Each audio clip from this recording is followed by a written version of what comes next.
Iran खोलिला Pakistan चरित्र news कड़ परवर्ती प्रसंग।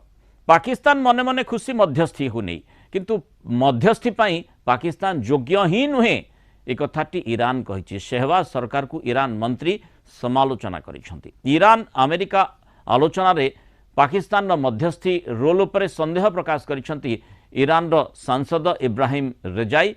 से कहते पाकिस्तान एक पक्षपाती राष्ट्र एवं ता निकट में आवश्यक विश्वसनीयतार अभाव रही। सोशल मीडिया रे पोस्ट करी इब्राहिम कहते पाकिस्तान बंधु एवं पड़ोशी भावे भल ही पारे किंतु मध्यस्थी भावे योग्य नुहे। सर्वदा ट्रंप को पसंद को प्राथमिकता देवा सह अमेरिका इच्छा विरोध में किछि कहे नाही। अमेरिकार स्वार्थ को पाकिस्तान गुरुत्व दिए। तेणु मध्यस्थ पाई बिल्कुल ही पाकिस्तान योग्य नुहे। एक कथाटी आमे मध्य देखिचे पूर्वर ए संपर्क में चर्चा भी करिचे जेतेबेले ठारू इस्लामाबाद सजबाज हेउतिला मध्यस्थ भूमिका निर्वाह करबा पई।